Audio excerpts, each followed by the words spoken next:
But we're going to go ahead and get started with the program. We're going to kick it back off with Dr. Carol Puryear, who is the Vice Chancellor for Economic and Community Development here at the Tennessee Board of Regents. She's got a wealth of information to share with you about some new initiatives and programs we've got going. And so without further ado, I'll hand it over to her. Thank you, Dr. Hollins. It's a pleasure to be here. I just want you to start out by saying that faculty is the #1 resource that we have in our schools, and I'm a firm believer in that. If you are a quality faculty member, you are making a quality program which makes students come and why schools exist, because I can assure you without good, knowledgeable, hardworking faculty members, none of us would have a job. Tashaka and I would be at Walmart giving you a buggy. So for that, I thank you. I thank you for also joining the TCAT family. It is a wonderful family that you have joined with 27 campuses across the state, and I hope that you get to visit a few of them along the way so that you can really see how other people's programs develop a good network while you're here, and use that network. Call each other, find out whose programs. When you have in-service days, go visit another campus, or ask your president if you can go visit another institution and see how they do things. There are so many things out there to learn and so many things to share, and I don't believe in you having to reinvent everything from scratch. I think we've got some good programs and some good instructors out there, so learn from those. So I do want to welcome you. Now I also want you to stand up. Got to stand up. You just had lunch. Come on, I know you can do it. Okay. I want you to make a fist with your right hand and hold out your left hand. Very good. They all know their left from their right, so we're in good place. Okay, I want you to press as hard as you can. Okay. Are we pressing as hard as we can? Because if you were really pressing, stop, don't hurt yourself. But if you were going to press as hard as you could, if you were pressing as hard as you could, your hand would have fallen away, wouldn't it? Did I say resist with your left one? Did I say don't let that right hand go down? Did I say that? Mm-mm. Now raise your right hand. Repeat after me. I promise.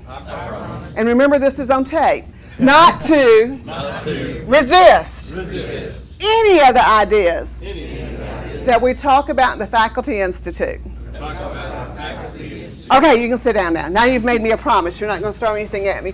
But it is my pleasure to be here and to share with you about our new department. And our department is the Economic and Community Development, and our mission is simply to develop and maintain a statewide approach to workforce development that directly impacts our state and our communities.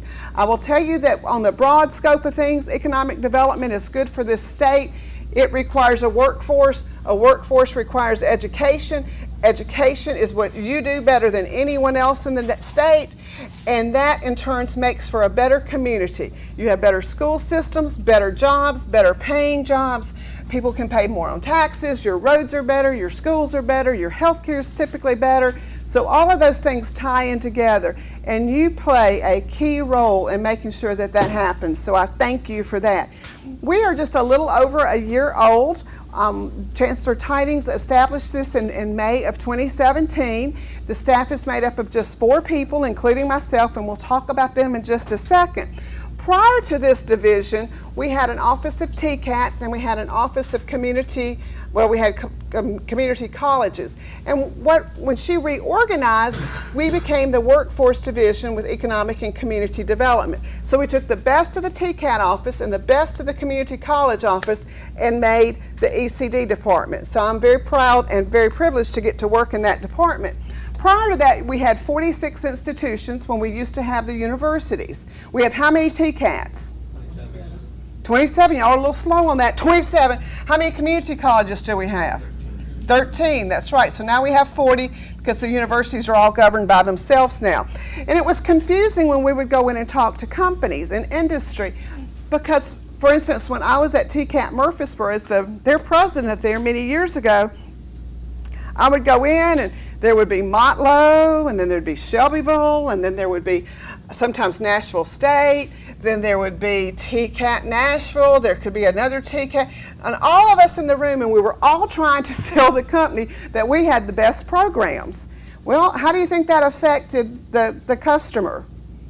They usually just left scratching their head going, I have no clue who I'm supposed to go with or who's supposed to deliver our services. So by streamlining it with one department, our department works with all 40 campuses to make sure that when we go in to talk to an industry, which we do on a weekly basis, that we are presenting the whole Tennessee Board of Regents, the systems approach. And so that's what we do now, and we've been very successful in enjoying and having fun. First of all, I'll tell you that you have the best job in the system and the worst job in the system, because on days that you see it click with a student, it's the best day, isn't it, ever? And when they come back and they show you their new vehicle that they just bought, or they show you a picture of their new house, or their babies, they're your friends for life. While they're in your classroom, they're your students. And we don't cross the friend line and the student line, right? That's when all our heads should be shaking. Right, Dr. Hollins? We don't cross that line. But once they graduate, they can be your friends. And you can see those things that happen. Those are the best days in your life. I remember when I was at Murfreesboro, we had a young man. He was a computer information technology student. He'd gone to MTSU, but it didn't quite work out, so he came over to our institution. Wonderful student. He graduated. I mean, just really a good student. And he came to see me one day, and at the time he had just bought a brand new Hummer. Now this was back in probably 2011. And gas prices was soaring, and I was like, why did he buy a car like this? But I thought, you know, I'm not his mother. I was just the director of the institution. So he came to show it to me, and he said, come on, get in, I'll take you through the parking lot. And I said, sure, I want to go to the parking lot. So we rode around the parking lot. I have short legs. I like to have never gotten in that car. But he helped me in the car, and we drove around the parking lot, and I was scared we were going to run out of fuel because really, seriously, I think he probably got -1 mile per hour. But we went, and we got back, and I said, I've just got to ask you something. Why in the world? Because he was a computer consultant, so he was working for a company out of Brentwood. He was traveling every Monday to every Friday. And I was thinking, why? And he was single. I was thinking, why does he have a car like this? And I said, why in the world did you buy a car like this? I said, it's so big. And he looked at me, and I'll probably cry. And he said, Miss Carroll, you don't know this, but for my first 6 months when I went to school here, he said, I lived in my car. And he said, every morning I would come in and I'd wash up and I'd try to clean myself up and go to class. And then he worked with us with a work-study scholarship. And he said, and then I would go to work, and then I would go to another job. And he said, finally I was able to get a roommate, and we got a place to live. And I mean, I'm sitting there and I'm thinking, oh, don't cry, don't cry. And he said, but Miss Carroll, I know how bad it can be. And by golly, if I got to live in my car again, it's going to be a big one. And I will never, ever forget him saying that to me. And those are the students' lives that you are touching every single day. You are helping to make their life better. And they may make you pull your hair out, because you'll have those good days I just talked about, and you'll have those days that you walk to your car and go, this is it. I have had it. I'm not going back in there. I'm going back to industry. And we hope you don't do that. And I hope you only have a few of those days, because you really will. In my course of 24 years in education and working for the Tennessee Board of Regents, you will have more good days than you will bad. But when the bad ones come, you just remember that story with that student, because you change lives every day. And I want you to always remember that. So that's all the preaching I'll do. But my department works with connecting business and industry together. We do work with all the campuses on a day-to-day basis. We are very proud of that. We work with the State Department of Economic and Community Development. We work with the State Department for Labor and Workforce. We work for the State Department with Education as well, to try to make sure we're meeting the business and industry needs. Tennessee is one of the most recruited states right now for new industries to come into, because we have a wonderful workforce. Having a low unemployment rate can sometimes be a curse. While we all brag about it, oh, well, our unemployment rate's lower than it's ever been, that's sometimes the thing that keeps me up at night, because I'm the one that has to look across the table at a company and say, but John, we can bring them in. We can bring them in. We'll find you workers. We've got the Tennessee Promise, the Tennessee Reconnect, the Wilder Navy. We've got this number of veterans coming out of Fort Campbell every every month, we can build you a workforce. So I need y'all to help me build a workforce, because that's what we do. We connect those people together. Some of the big companies that we have been working with are located on your screen. You can check. Nissan, of course, is a huge one in this area. And not just the Nissan company, it's the small spin-off companies that happen that really keep your students employed. For those of you that do not know your placement rate, I'm sure Dr. Hollins covered that when she talked about COE, but you're held accountable for placing 70% of your students in job fields where they're studying. No other institution other than COE institutions have that standard, and that is a big plus when I work with business and industry and tell them what your completion and your placement rates are. When I first started in this business, before I even started in the ECD department, industrial maintenance, mechatronics people, any of those teachers in the room? We still need those people left and right. I mean, we can't place enough of them. Where are my welding instructors? Right now, I promise you, I can put every welder to work. You know, our fear is just holding on to them. The need is so great right now. I'm hearing a lot about machining. Where any machining teachers? What school are you with? Let me do a little recruiting. Which one? Hartsville. Hartsville. Okay, Wilson County. Yeah, well, it's part of it. Yeah, okay, perfect. We're hearing more and more. I'm about to start a workforce task force for machining to make sure that we are meeting the demands that we have. Construction, any construction, healthcare, IT people in the room. Again, huge needs as we go through. Tyson's plant is going in West Tennessee. They're going to have a new plant. Of course, there's also a plant in the Shelbyville area right now. They are investing $300 million in West Tennessee to develop a plant. Excuse me. Denso is investing $1 billion in East Tennessee for a plant. And Middle Tennessee also has a wonderful availability with everything we've got going on in here. We are very heavy automotive in the state and manufacturing in Tennessee. So those are all wonderful fields that we have. We also monitor workforce initiatives and activities. Prior to our division, it was kind of like one division reported and one division reported and one division reported, and we kind of all put it together, but they weren't all apples. So the reporting years were different, how we reported it was skewed. So now our office has combined all of that, and so when we give you workforce numbers, those are the same for the community colleges as well as our technical colleges. Last year, we did over 1.2 million hours of contact hours for training and served over 73 Tennesseans. This is in addition to what we train in your, what I call academic preparatory programs. That's in addition. So if you're tired, that might be why you're a little tired. We work very closely with ECD as we go through. We are compiling those numbers now, so those will be up. But why would Dr. Hollins have me come and talk to you? And that's simple, because I need you. I need your expertise. I need to know how your curriculum is set up. I need to know what are the best certifications for people to be making. I need to know what type of certifications you have in your programs. I need to know the potential of workforce graduates you have, how many co-op students you're going to have. We're working on a statewide apprenticeship program as well out of our department. All of that is critical when we're working together with our companies and our industries. And so that's why I'm so excited to be here and to see new folks and find out what's happening in your particular area. First thing to do is every school president at a technical college should be your first stop as far as workforce development, because most presidents either handle the workforce development for their campus or they have someone assigned. At TCAT Murfreesboro, they have Johnny McDonald, who is classified as their workforce person. It varies from campus to campus how that's done. But let the president know that you're interested in helping with more workforce development.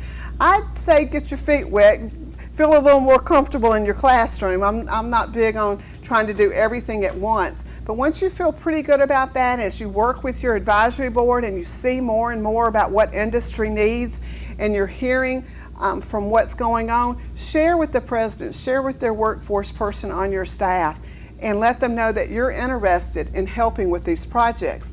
I can promise you, I have never had a company go, Carol, can you come in and teach this class for me? Never happens. But man, do they want to have some of you in there teaching their employees. Many times you'll teach at night, or you may teach during the day and they'll have a substitute in your classroom. Your campuses, I always laugh and say we have 27 technical colleges and we do things about 40 different ways. And that's the truth. So there's all kinds of ways that you'll be able to assist with working with industry. Typically there's an extra contract that people will pay you for, sometimes not. You may be working on your regular work hour and they put someone else in your place, but different ways that you can share your expertise. How many of you have a business background? Raise your hand if you came from industry. Okay, pretty much how it always is. And so we're delighted because you know the talk, you know the language.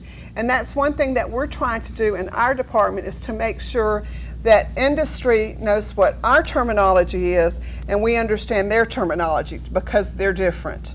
And so it's important to try to do that. So on your to-do list of what you're supposed to do when you leave this workshop today, write down, talk with my president about workforce initiatives, things that I can help with, and how we can make that even stronger. We do believe that we have the best faculty. We believe that we have the best programs and the curriculum. Tashaka works very hard on making sure we're doing what we're supposed to be doing statewide. So we stand behind our program. So last December, the Chancellor presented to the board, Tennessee Board of Regents, presented to them a warranty program. And so what that means, especially for all of you, is that your students starting in the 2018 year, when they graduate, the Tennessee Board of Regents and your institution is guaranteeing that those graduates can do what you say they can do. So give me a competency out of welding. Weld a T-joint in 1G position, or 1F position. Okay, y'all all hear that because I don't think I can repeat that. You're gonna T-joint, T-weld? A T-joint in 1F position. And a 1F position? Okay. Y'all all know what that means? Good, y'all are all with me. But okay, but as long as you know how to do it. Okay, so let's say that this person goes to work for Nissan, okay? And Nissan finds out that this person can't do that. Nissan is going to make a claim, just like you would on your insurance. They will call our office, they'll talk to a young lady named Jennifer Wakanowski, and she will get the necessary information, which will include the student's name, where he went to school or she went to school, what year they graduated, all of those pertinent information, and then we will follow up with the institution. What it really means is that the company can allow that, now their employee, our alum, to come back and be retrained on that competency. They will not go through the entire program. They will not have to enroll in the program again, get on your wait list or anything like that. That student will come in just to learn that competency. And then we will follow up with the school, we'll follow up with the company, and we'll make sure that that employee, that student, has the skills that they needed. It's another way of just saying that we know we're teaching the best, we know that we're doing that. That puts a huge burden on all of you, so don't run out of the room. Our placement rates are 87%, about 87% statewide. Most campuses right now, if they had a problem with a student and a student didn't know how to do something, you're nodding. We take them back anyway and we train them and make sure they know what they need to know to be successful in the job. Now I will share you what the warranty is. It's TBR's commitment to the quality of education. It guarantees the student knows the competency that's identified in the curriculum. So if you're saying ugly things about this young lady over here because she keeps going back and forth about the curriculum and the competencies, And some of you are. and some of you are, please know, there's a reason for that, right? We've got to make sure that what we say we're doing, we're doing. And so that's why she is insisting that makes happen. This is only applicable to technical programs. Of course, as a technical college, all of your programs fall into that. It's redeemable only by the employers. So the student can't call and say, oh my gosh, Mr. So-and-so didn't like me, so he didn't teach me this skill. None of that can happen. The student's mother can't call and say, Johnny is still sitting on the sofa and he went to your school and I want him out. Any of you have to deal with parents? Okay, I see a few nods. Some of you haven't had that pleasure yet, but you will. So it has to be the employer that makes the claim, and it's valid for 1 year. So in a welding program, students that start in September of 2018, when they graduate in August of 19, they have 1 full year for the employer to come back and say there's a problem or an issue.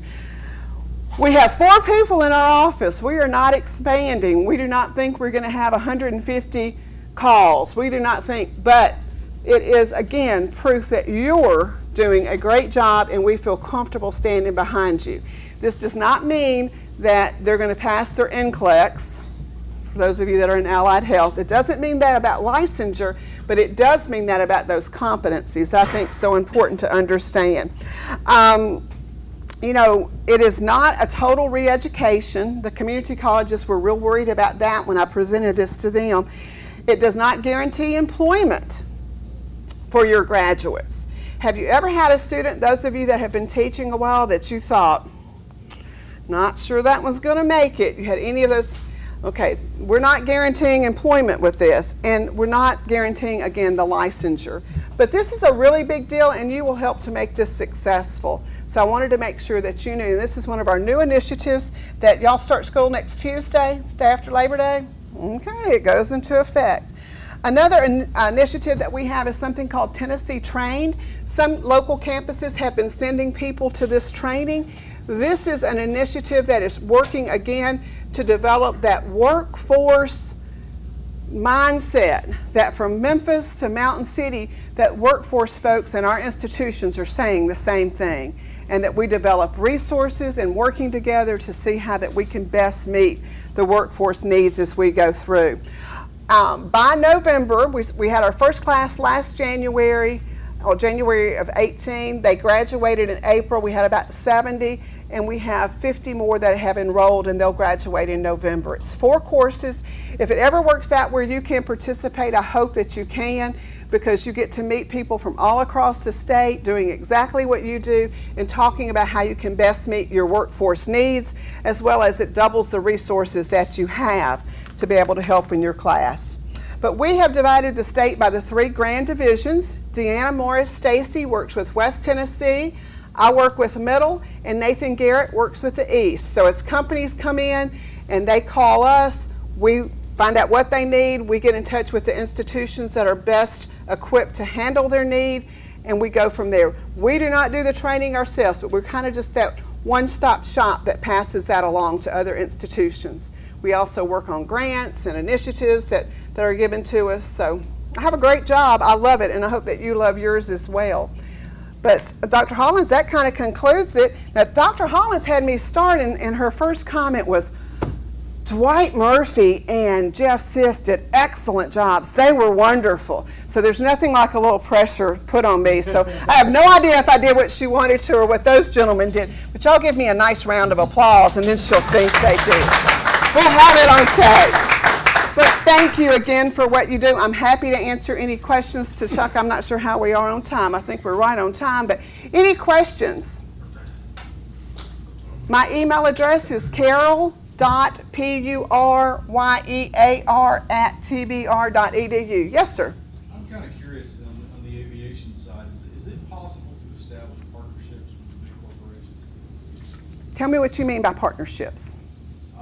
Like for apprenticeships where you actually, they invest in the upgrading of facilities and training aids, and also the recruitment of, people, meaning, an avenue for kids to go to work there. for recruitment purposes. I think FedEx does it for Memphis. Yes, there are ways that you can do that with your partnerships. We're a public institution though, so we're going to help everyone go through the program, and we're going to try to get employees for every company, not just one company. But we have partnerships where people work together. They'll sponsor a class or they'll sponsor some equipment, and we put it up, and they're on your advisory board. There are all ways to do that. And I'm going to see Jerry and Mark in a little bit, so I'll let them think about some things. That would benefit. We do have to work through the policies and procedures, as Dr. Goodman kind of helps to keep us all in line and out of wearing orange. So Dr. Goodman's our source? Dr. Goodman can help us. You start with your campus. You start with Jerry and Mark and get your plan worked up in those agencies. Anything else? Good question. Thank you again for the opportunity to be here. It has been my pleasure. I look forward to coming to your retirement party. I'll probably be in my little wheelchair rolling up, but I do wish you all the best in a long, happy career. Thank you. So, I wear a lot of hats, and one of them happens to be the Title VI coordinator for the system, not just for the system office, but for all 40 campuses that we have. And I'm just going to tell you a little bit about Title VI specifically. How many of you have taken the Title VI training? Was that mentioned this morning to you? Have you already talked about that a little bit? Some of you have had it. Actually, every employee should have Title VI training within 30 days of employment, and every employee should have Title VI training every year. So if you've had it and you get the email next year that says you need to do Title VI training and you say, I've already done it, well, good for you. You're going to get to do it again. We do it every year as a refresher just to remind you of what Title VI is. John Kennedy said in 1963, and this was a part, Title VI is a part of the Civil Rights Act of 1964, so when Kennedy said this in 63, he was about to feed this into the Civil Rights Act of 1964. Simple justice requires that public funds, and guess what we're all paid with, and our programs are run by, and our campuses are built with public funds. Simple justice requires that public funds, to which all taxpayers of all races contribute, not be spent in any fashion which encourages, entrenches, subsidizes, or results in racial discrimination. That's what it says, and that's exactly what it means. So we're going to just talk just a little bit about Title VI. Again, you've either seen the training or you're going to see it. This is a federal statute. It's not just a state of Tennessee statute. It is overseen in the state of Tennessee by the Tennessee Human Rights Commission, which is a sister agency to the Federal Equal Employment Opportunity Commission. The THRC and the EEOC work hand in glove in the state of Tennessee to resolve discriminatory practices. And specifically, the U.S. Code reads just like this: no person in the United States shall, on the grounds of race, color, or national origin. Those are the three things that Title VI covers: race, color, national origin, be excluded from participation in, be denied benefits of, or subjected to discrimination under any program or activity that receives federal financial assistance. Do we receive federal financial assistance? What's it called? Pell Grant, financial aid, Title IV funds, and a lot of schools get a lot of federal grants. Universities and the community colleges get a lot of federal grants. We don't get many of those at the TCAT level. But so the key words are: no person is going to be excluded from any program or activity or treated differently, discriminated against, if that activity or that environment, that campus, receives federal financial aid. That's all of us. So I'm just going to hit the high spots. Again, it is law in Tennessee as well as a federal law. It is overseen by the Tennessee Human Rights Commission. Every campus has a Title VI coordinator. Each of your TCAT campuses has a coordinator of Title VI. They wear another hat They're probably work in a front office somewhere, or they're an administrator. They oversee affirmative action. They may be in student services. You have a Title VI coordinator on your campus. These are the things that make up federal financial assistance, okay? It could be awards or grant money that comes to your campus. We don't do loans. On the TCAT campuses, we don't do federal loans, but community colleges, a student can go take out a loan, a federal loan. Use of equipment. Some of our equipment is purchased with federal dollars. Some of the training that you might be invited to do might be done with federal dollars. Some of our property was purchased with federal dollars. So you see how we're just encompassed totally with federal aid coming around us, and it's why we are covered by Title VI. And secondary education, post-secondary education, higher education like we are, is one of the most widely used programs because of Title IV. Now, what's not covered? You say, all these titles, you're talking about 6 and 7 and 9 and all this. Well, let me tell you what's not covered on Title VI. Doesn't mean it's not covered under another title, and most of the others are Title VII. But this does not include race. So if you're discriminated, I'm sorry, not race, employment. If you're discriminated in your employment because of your race, your color, or your national origin, that's probably going to be a Title VII, because Title VI doesn't include employment. Okay? It's still illegal, it's just not covered under Title VI. It's going to be Title VII. So employment is not covered under Title VI. Age discrimination is not Title VI. Sex and gender discrimination is not Title VI. Disability, religion, and any other protected category, those are not Title VI. What is Title VI? What three things? Race, color, and national origin. And you might say, what's color? Well, color is just different skin tones.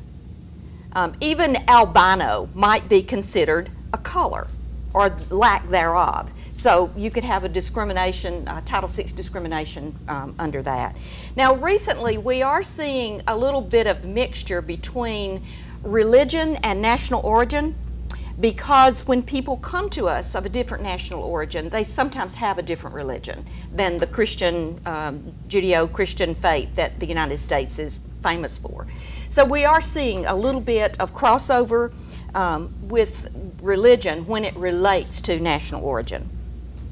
Remember, Title VI is race, color, national origin. Title VII is race, color, national origin in employment, and also age, gender, disability, religion, and genetic information, or the GINA Act. Both Title VI and Title VII prohibit retaliation. So we may do an investigation and find that you did not discriminate against a student because of their race or because of their national origin. It didn't happen. But because they filed a complaint and it made you mad, guess what you did? You retaliated, and you made sure they didn't get to participate in that partnership that you were just talking about. You made sure they were the last one to get to go out on an internship, or the last one to get to use this piece of equipment every time. So when you treat people differently because of a protected category, that's when you run into a very dangerous situation of discrimination. I'm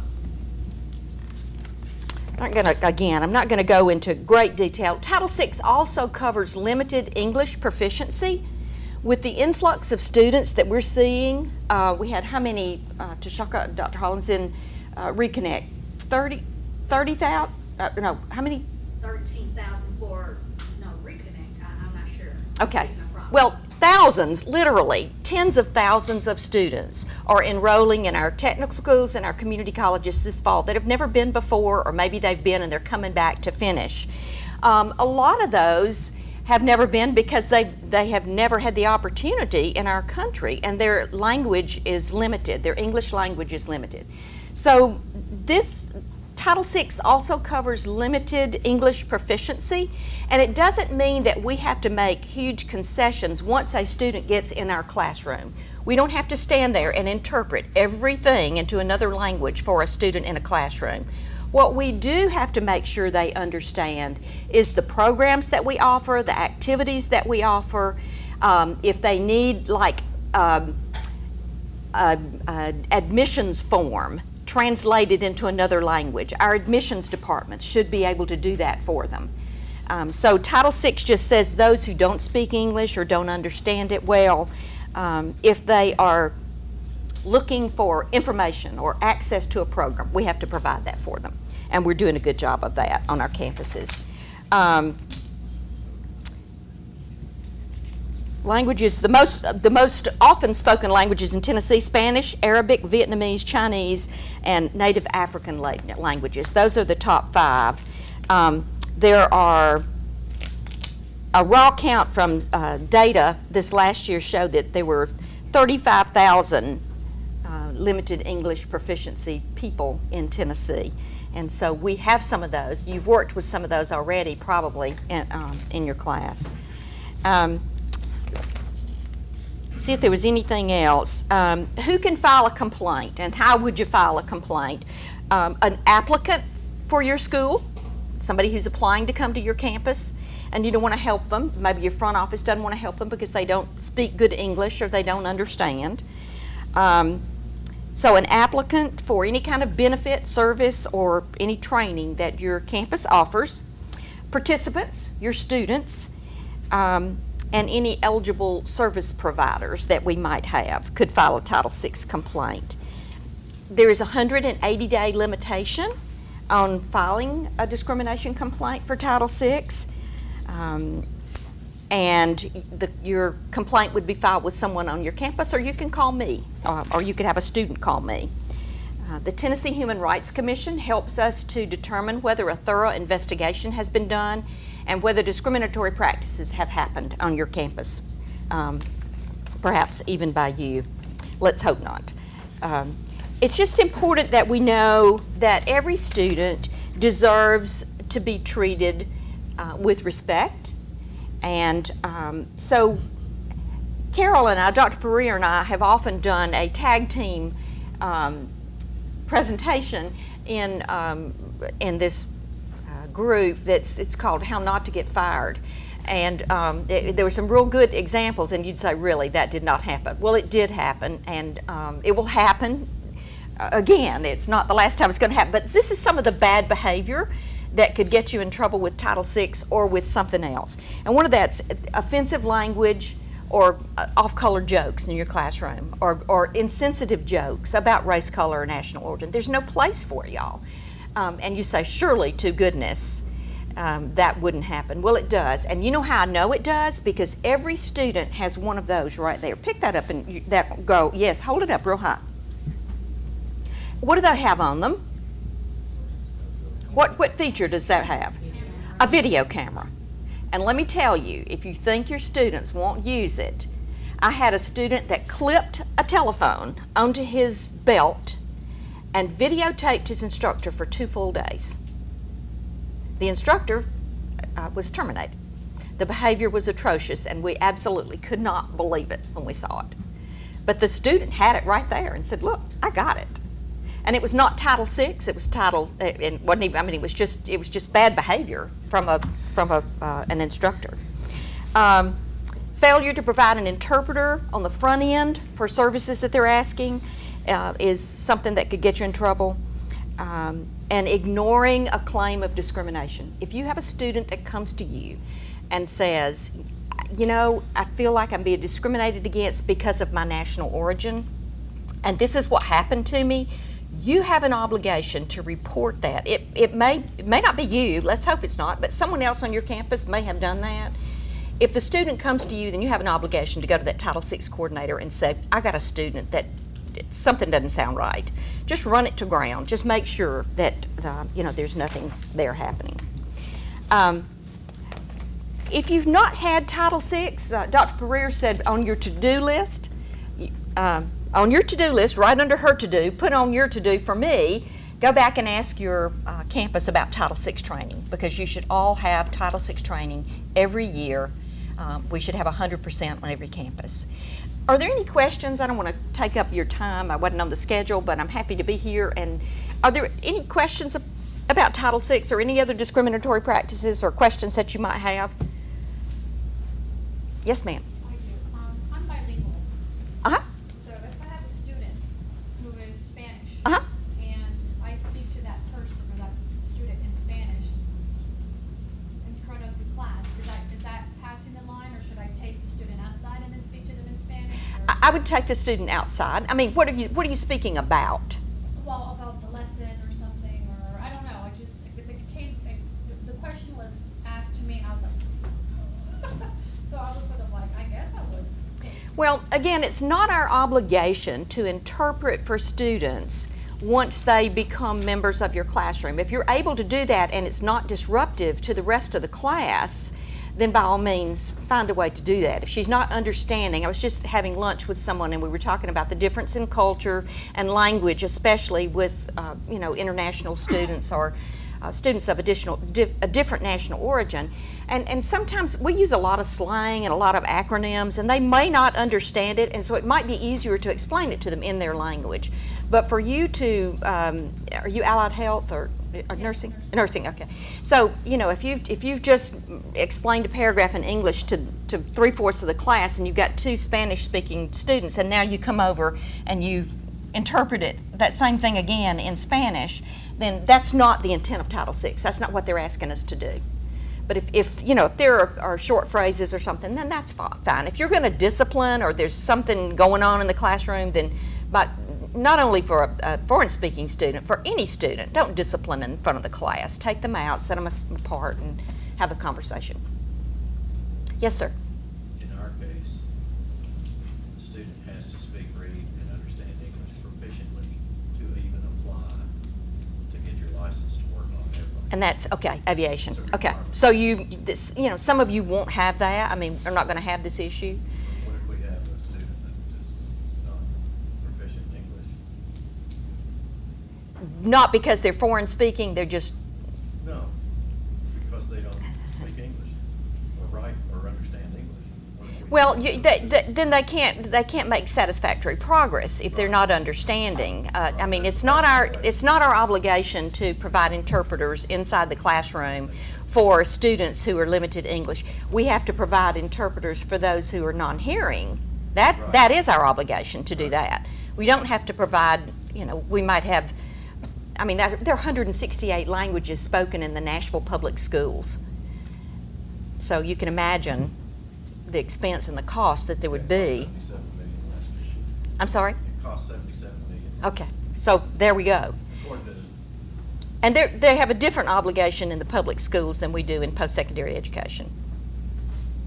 But we have some students who don't make satisfactory academic progress, because they don't speak and understand English, and they're American. I mean, there's another piece to that. So I think the key is that satisfactory academic progress that students have to make, and everybody should be held to a standard. Yes, sometimes we have to put more energy into a student or two, but whether they're trying. Are there other questions about Title VI? My contact information is lynn.goodman@tbr.edu, and feel free to call me anytime you might have a question, or if you have a concern about a Title VI. Tashaka handles a lot of the academic issues, problems, and complaints that she's crossing her eyes, and up until last year I got all those, and it was so nice to pass that off. I handled all complaints, and when campuses saw me coming, it was not usually a good day because I was there for a reason. And fortunately, I have a little more fun in my job right now, and most of the time I'm not there because of a complaint. So if you see me on campus, speak to me and be nice, because I'm not coming to be mean. Well, I thank you for your time. Good luck. I wish you a great academic year, and we do change lives, one life at a time, every single day. And what you do makes a difference, and we appreciate what you do for the TCATs and for the Board of Regents. Thank you.